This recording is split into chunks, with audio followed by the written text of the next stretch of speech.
다른 종목들은 어떠냐?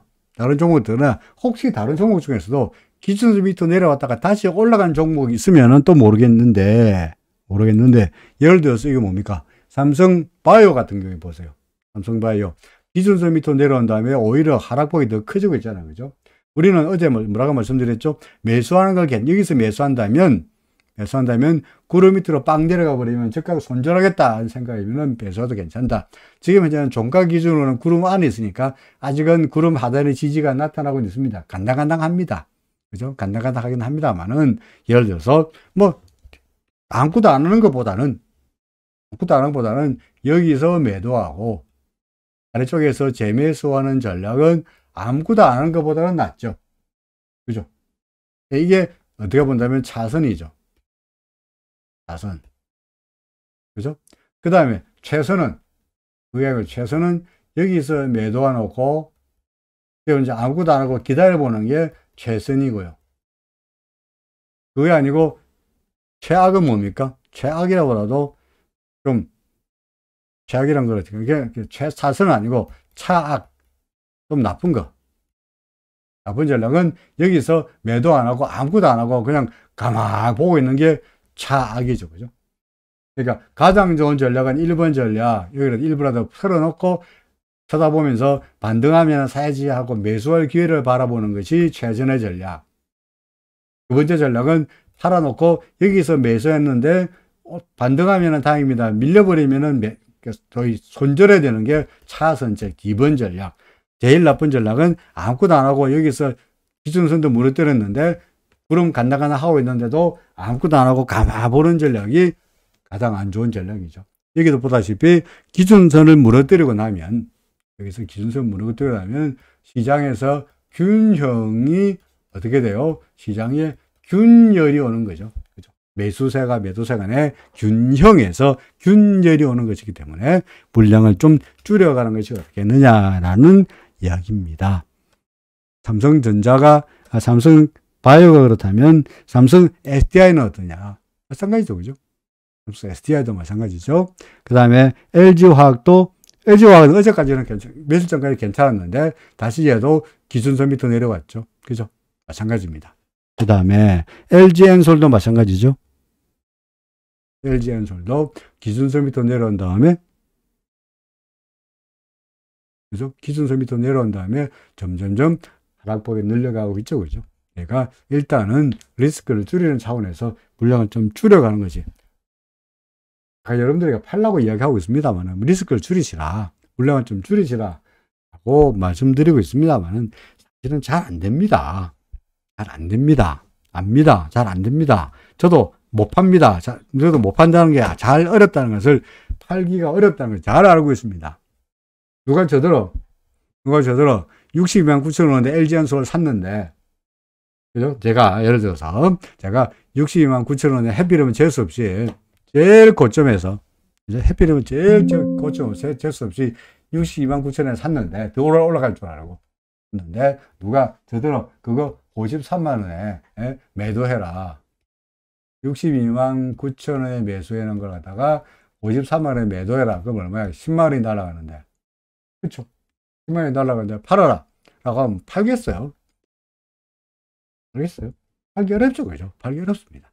하지만 문제는 53만 원에 팔아, 내가 여기서 62만 원에 샀다는 걸 생각하니까 이걸 못 파는 거지. 거꾸로 이걸 생각 안 하고 53만 원에 팔고, 53만 원에 팔고, 예를 들어서 50만 원에 사면 50만 원에, 거꾸로 이야기해서 50만 원에 산 주식을 53만 원에 판 것과 마찬가지니까 여기서 먼저 팔고 여기서 사는 거나, 여기서 먼저 사고 나중에 파는 거나 순서만 바뀌지 결과적으로 마찬가지잖아요. 한번 사고 팔았으니까. 그러니까 여기서 파는 것이 중요한 것이 아니라 여기서 파는 것은 이걸 생각하니까 그렇지, 내가 먼저 팔고 나중에 이거보다 낮은 가격에서 산다고 생각한다면 오히려 의사결정을 내리기가 쉬울 거다는 거죠. 아무것도 안 하면 여기서 계속 이래 내려갑니다만은, 예를 들어서 보세요. 내가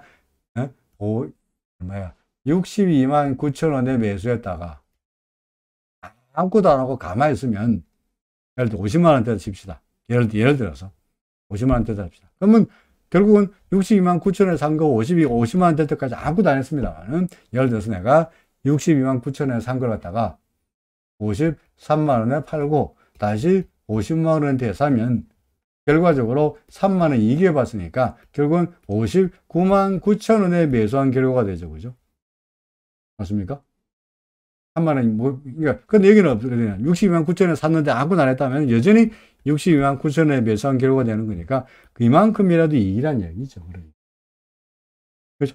그래서 매수 단가를 고려하기보다는 내가 매도하고 나서 나중에 재매수할 때 지금보다 싸게 사면 되지 않겠냐. 아니, 내가 지금 팔고 나서 싸게 산다는 보장이 어딨나? 보장이 내일을 모르지 않냐. 그러니까 확률이 필요한 거고, 그러니까 기준선이 필요한 거죠. 구름 위에 있을 때는 그런 얘기 안 하죠. 그죠? 구름 위에 있을 때는, 예를 들어 제가 구름 위에 있을 때는, 자, 여기 있는 종목을 여기서 파시고요. 여기 좀 오르면 다시 사세요. 이런 얘기 안 하잖아요. 구름 위니까. 그럴 때는 추세를 믿고 가만히 내버려 두는 거예요. 근데 얘는 지금 기준선 밑으로 내려왔고, 잘못하면 구름 밑으로 내려올 경우에는 그때는 상황이 달라진다는 이야기입니다. 예. 미국의 주요 일정 확인은 어디서 하느냐? 실업률 발표 날짜, 시간 등등을 어디서 하느냐? 저는 사실은 여기 인포맥스에 있습니다만은, 그죠? 그냥 구글에 가서 뭘 찾아보면 되시냐니까, 제가 보여드릴게요. 여기 구글에 가셔가지고,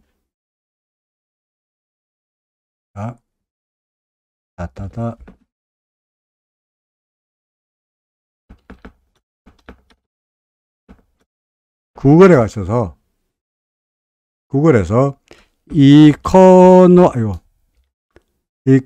바로 뜨네요. 이코노믹 칼렌더라고 뜨죠. 그죠?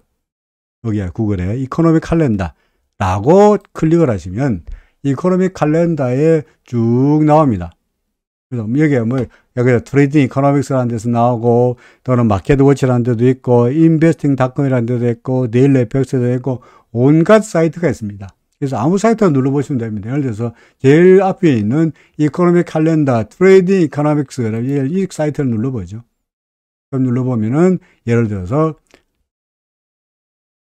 이게 뭡니까? 미국 시간으로, 그죠? 예를 들어 US API 크루드 스탁 나오고요. 그 다음에 쭉 내려가 보면은 미국이, 예를 들어서 뭡니까? 미국, 이거 온갖 나라들이 다 나오죠. 그죠? 찾아보시면은 그 중에서 US 돼 있네. 그래서 NBA의 펄처스 인덱스, 별로 그 중요한 데이터가 아니긴 합니다만은, 이런 미국 데이터들이 있네. 난팜 프로덕티비티, 예를 들어서. 그리고 목요일 날 12월 8일 날이거든요. 그러니까 12월 8일 날 US의 스탁 등등의 US 데이터들이 이렇게 쭉 나오고 있죠. 그죠? 네, 이렇게 보셔도 되고요. 아니면은, 이게 괜히 구글 보는 거지 골치 아프시면은 어떻게 보시면 되나니까, 그냥 단순하게 우리나라의 증권회사 가시면 됩니다. 우리나라 증권회사 아무 증권회사나, 예를 들어서 키움증권 이런 데 가셔가지고, 키움증권 홈페이지에 가시면은 거기에도 그 경제 지표들이 언제 나오는지를 알려주는 탭이 있습니다. 그러니까 그걸 찾아보시면 되는 겁니다. 그래서 지금 중박 폭광, 아이디가 중박의 폭광인가요? 그러니까 님께서 말씀하신 대로 주요 데이터를 어디서 찾아볼 수 있느냐, 인터넷에 가셔서 구글에 이코노믹 칼렌더를 보시든가, 아니면은 예를 들어서 키움증권 이런 데 가서, 키움증권에 가서 거기에 에도 홈페이지에 이코노믹 데이터를 알려주는 그런 탭이 있습니다. 제가 찾아볼까요? 키움증권에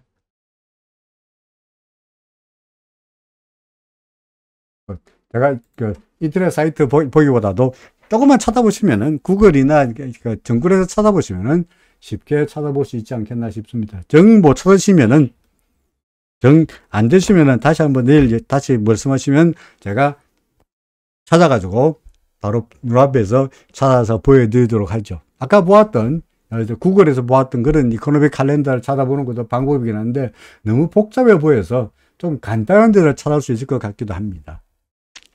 자, 그 다음에 자, 그 다음에 이제 종목 보다가 이야기하다가 갑자기 엉뚱한 데로 가버렸는데, 그래서 LG 에너지 솔루션 같은 경우에도 그렇고, 최근 들어서 LG 화학도 그렇고, 삼성 SDI도 그렇고, 2차전지 관련주들은 여전히 다소간 좀 비질거리고 있다는 거죠. 그죠? 그러니까 이런 종목들은 적극적으로 매수할 때는 아니고 물량을 떨어낼 때다. 그럼 지금은 최근 들어서 뭐 이런 종목이죠. 오늘 목요일 날 제가 마니투데이에서 어제 한 이야기, 똑같은 이야기 했습니다. LG 생활건강 이렇게 좋아 보인다. 아모레지 좋아 보인다. 그 다음에 호텔신라 좋아 보인다. 이렇게 이야기를 했죠. 그러니까 뭡니까?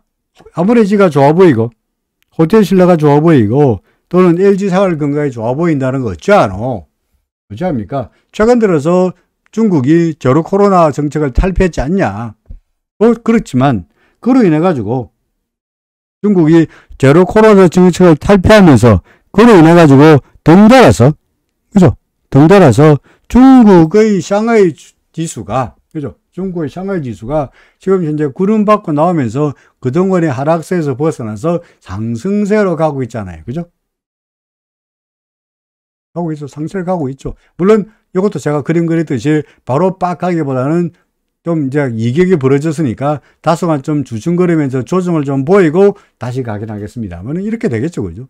그러니까 상하이 지수가 이렇게 된다면 상하이 지수가 왜 이렇게 되고 있나? 그전까지 코로나로 인해 가지고 사람들을 덩덩 묶어 두었는데 밖에도 못 나가게 하고 공안이 앞에서 아파트 앞에서 지키고, 그죠? 그랬던 락다운 정책에서 완화하도록 하면서 사람들이 돌아다니까 한다면 경기가 살아나고 그 다음에 여행도 늘어나고 그러면서 중국 사람들이 요커들이 우리나라 와 놀러 오고 그러면 덩달아서 우리나라의 관련주들 호텔신라나 카지노나 여행주나 또는 화장품이나 그런 것들이 좋아지지 않겠냐라는 아이디어죠. 그죠? 그러니까 지금 이 뭡니까?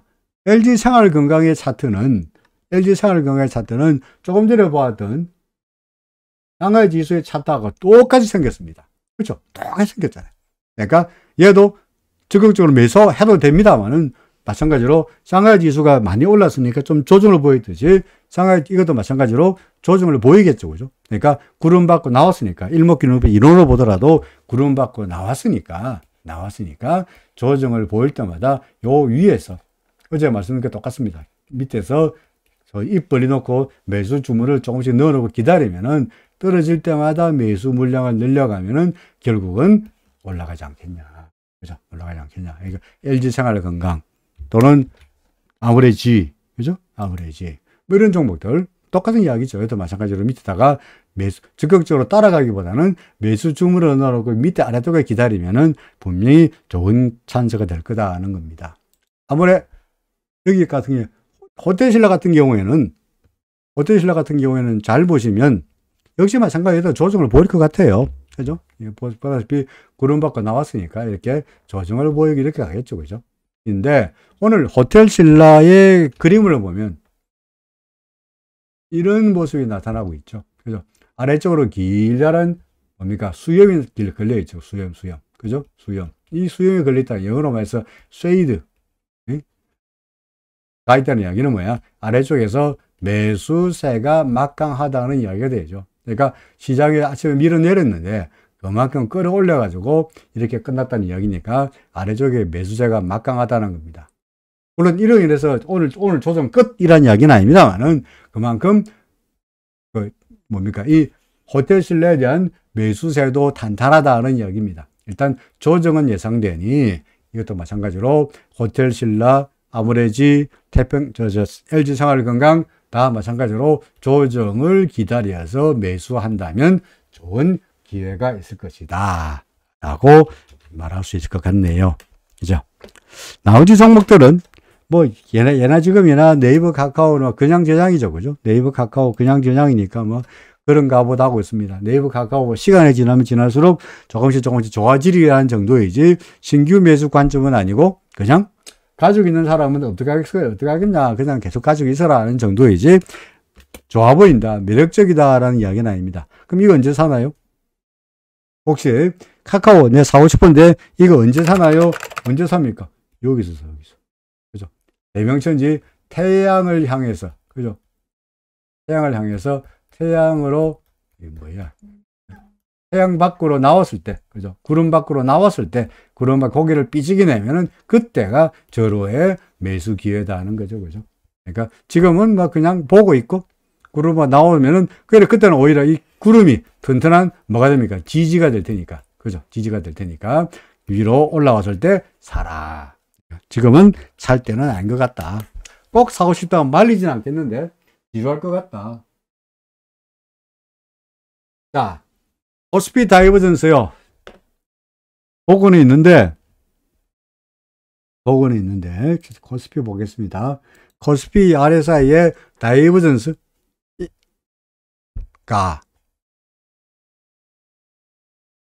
이거 말씀하는 거죠? 이거 말씀하시는 거죠? 그죠? 이거. 복원이 있습니다. 자, 있는데, 뭐,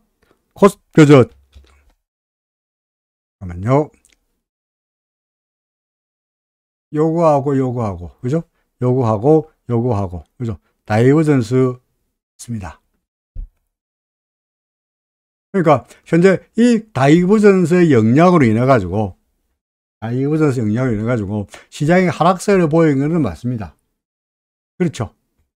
그죠? 그리고 다이버전스에서 중간에 2점 또는 RSI로 2점 이 무너지면서 주가가 밀리는 것도 맞습니다. 그래서 제가 요 기준선 다이버전스도 물론 다이버전스입니다만은 다이버전스를 이야기하기에는 이미 좀 늦은 것 같아서 복원이 있었는데 다이버전스보다는 요 기준선 밑으로 내려갔다는 이유로 일단 물량을 리스크 관리하시라라고 말씀드리는 거죠. 아직은 그래도 구름 위에 있고,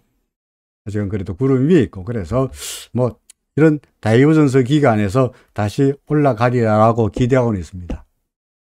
다이버전스 말한다면 뭐 예를 들어서 이런 것들도 여기서 그죠? 여기서도 상승하는 다이버전스가 나타나고 있는 거죠. 그래서 이 다이버전스 때문일 수도 있고요.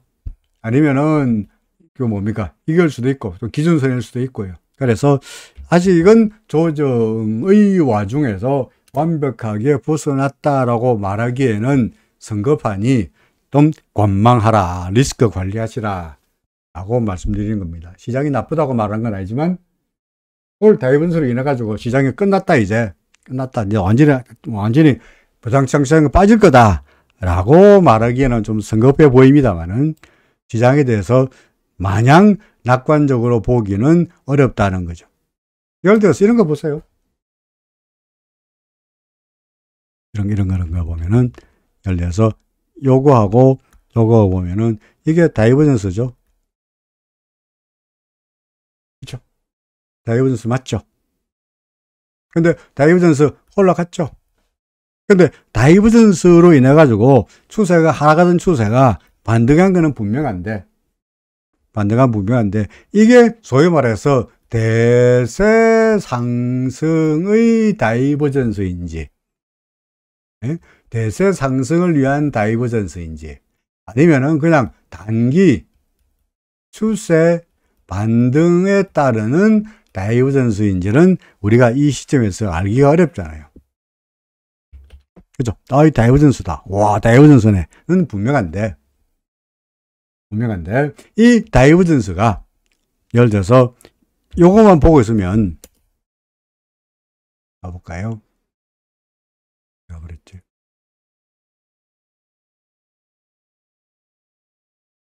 자, 이점 보겠습니다. 이점 보니까 우리가 이때쯤 됐다 치자 이거죠. 보면은 이거는 주가는 어떻게 보게 주가는 떨어질 것 같고 계속 떨어지고 있는데 그죠? 떨어지고 있는데 이건 떨어지고 있는데 뭡니까? 이거는 올라가고 있으니까 이거 다이버전스네 가 되는 건 분명해요. 근데 문제는 이게 이 다이버전스가 2276이 다이버전스가 발견된 이 2276이 대세의 끝이고 여기가 끝이고 여기까지가 하락 끝 여기까지가 하락 끝 지금부터 본격적인 상승을 위한 다이버전스인지 아니면은 일시적으로 반등은 나타나고 있는데 그냥 하락에 따르는 반등의 다이버전스인지는 우리가 이 시점에서는 알 수가 없죠. 모르잖아요. 그러다가 지나고 난 다음에 지나고 난 다음에 보니까 여기였던가요? 어디였지 아까? 잠시 일시적으로 다이버전스가 나타난 다음에는 좋다 말았잖아. 그죠? 맞습니까? 여기군요, 여기의 다이버전스가 잠시 나타나고 나서는 다시 투석고 말았으니까 좋다 말았죠. 그래서 사실은 다이버전스 그 자체가 이게 대세 상승에 따르는 바닥에서의 다이버전스인지 또는 꼭지에서의 다이버전스인지 결정적인 다이버전스인지 아니면은 하락세 와중에 중간중간 나타나는 반등이나 또는 반락에 나타나는 다이버전스인지를 우리가 정확하게 알아내기가 어렵습니다. 그래서 다이버전스구나 반등이 있겠구나 정도이지 이게 대세 상승인지 아닌지를 알아보려면 또 다른 방법이 필요하죠. 그래서 예를 들어서 주봉을 가지고 다이버전스를 발견한다거나 이렇게 하는 방법도 있죠. 그래서 예를 들어서 주봉을 본다면 그래서 이 같은 경우에는 그래도 다이버전스 난 기간이 상당히 길어지다 보니까 잘하면은 여기가 뭡니까? 대세 하락의 꼭지가 아니겠느냐라고 기대해 볼 만했죠. 그죠? 그런 측면에서 본다면 이 점과 이 점은 뭡니까? 이거는 주봉으로 볼 건데 이때의 다이버전스, 과거 이때의 다이버전스와 비슷한 그런 의미를 가지고 있지 않겠냐라고 은근히 기대는 됩니다. 그래서 소위 다이버전스가 난 기간이 길어지면 길어질수록 이 다이버전스의 영향력도 길어지죠. 그래서 다이버전스 주봉으로 봐서 이만큼 나타났으니까 이 다이버전스의 영향력이 상당히 길지 않겠냐라고 기대할 수 있죠. 다만 다이버전스 서적을 말씀하십니다만은 다이버전스 서적은 글쎄요, 기술적 분석책들 웬만한 책에는 다 있습니다. 기술적 분석책들 웬만하면 다 있으니까 무슨 책을 보시라도 크게 상관이 없습니다. 영어 책 중에서 제가 하도 오래돼서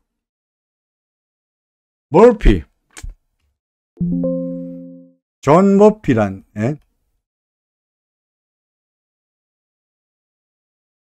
존 머피란 사람이 쓴 테크니컬 어널리시스 라는 책이 있습니다. 존 머피. 상당히 두꺼운 책인데 여기에는 나름대로 다이버전스가 꽤 설명이 잘 되어 있는 것 같아요. 어떤 다이버전스 관련 책을 보더라도 다이버전스만을 따로 설명한 책은 없습니다. 제가 기억하기에 그런 책은 없고요. 그러니까 기술적 분석 책 중에서 일부러 기술적 지표와 주가의 관계를 설명하면서 다이버전스를 설명하고 있는데 책에는 없는 내용입니다만은 제가 경험으로 말씀드리면 이 다이버전스를 만든 기간만큼은 최소한 다이버전스가 그 정도까지는 영향력을 가지더라 이거죠.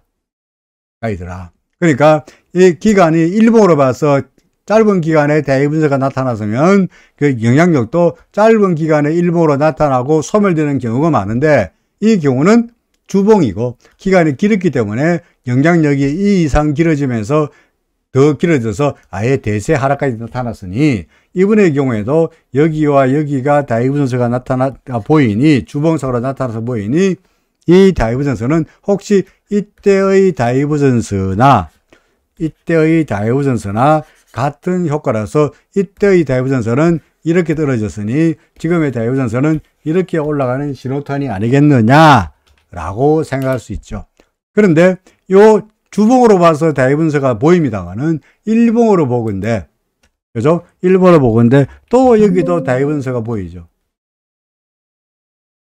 근데 이 일봉의 다이버전스는 기간이 짧으니, 일봉으로 기간이 짧으니 영향력이 대략 한 이런 정도, 요 기간만큼 해서 비슷하게 이런 정도의 떨어짐으로 이렇게 됐으면 아니고 옆으로 기는 게겠습니다만은 구름 밑으로 내려가면 안 되죠, 그죠? 그래서 옆으로 이렇게 기는 정도의 단기간에 영향을 미치는 다이버전스가 아니겠느냐,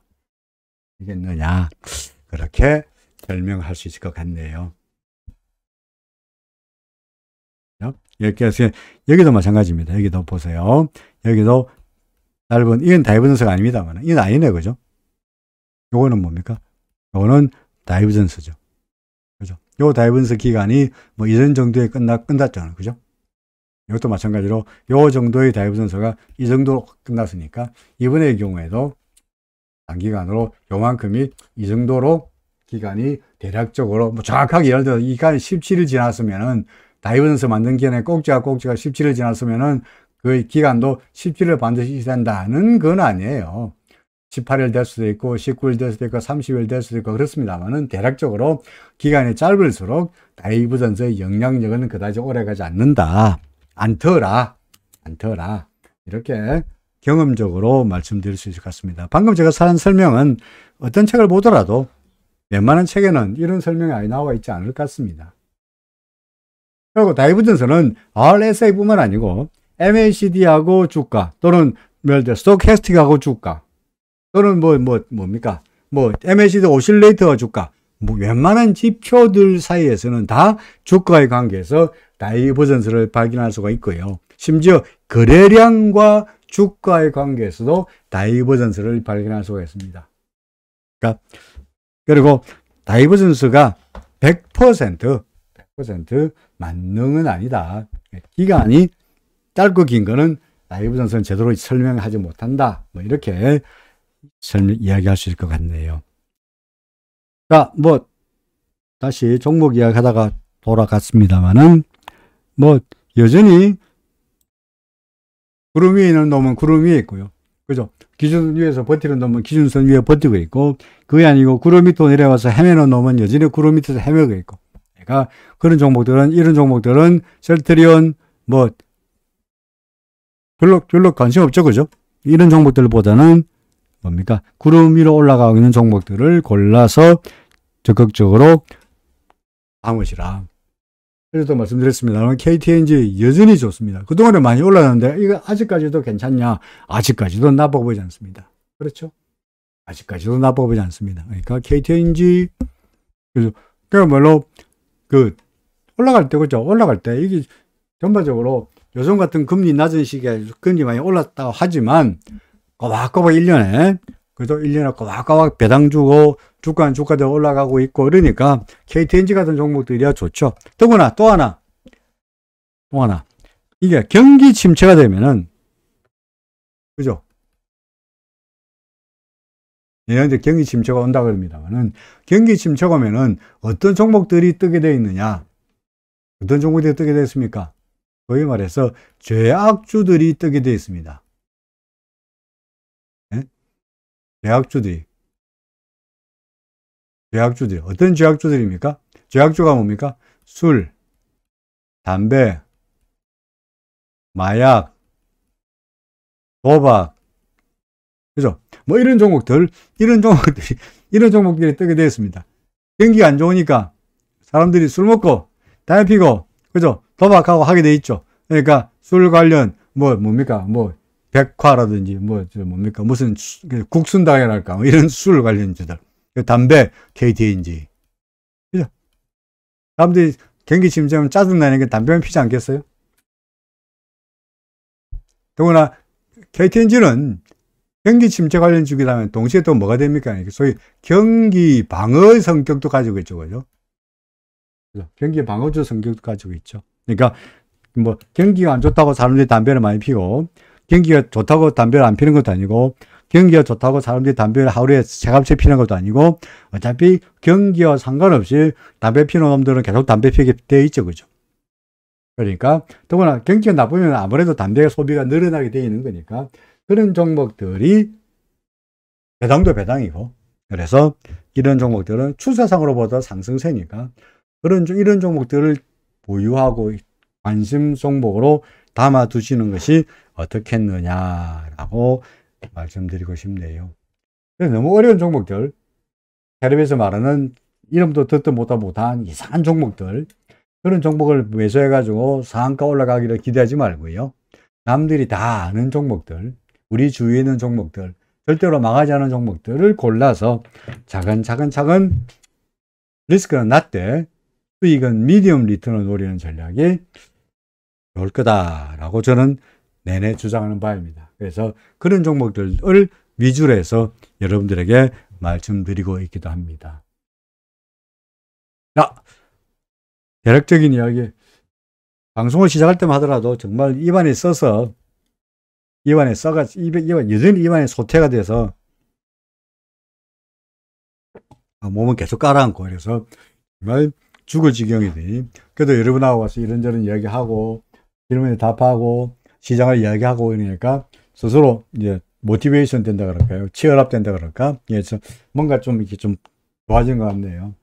그래서 오늘이 지나고 목요일 또 지나고 주말에 또 푹 쉬고 나면은 더욱더 좋은 모습이 되지 않겠나 싶습니다. 자, 오늘은 준비한 내용은 대략 이런 정도까지 말씀을 드렸습니다. 다른 질문 있으시면 재빨리 하시고요. 음악을 틀어놓을 테니까 음악이 틀더라도 질문하시면 언제나 질문하셔도 되니까 그러면 제가 음악을 끊고 다시 할 테니까요. 자, 오늘은 이런 정도로 말씀을 드립니다. 아무래도 크리스마스이다 보니까 1년 내내 크리스마스 때만 틀 수 있는 노래들이 이런 노래들이니까 그죠? 자, 크리스마스 노래를 틀면서 오늘은 끝내도록 하겠습니다. 다시 내일 편안한 마음으로 이 자리에서 다시 뵙겠습니다. 여러분들 고맙습니다.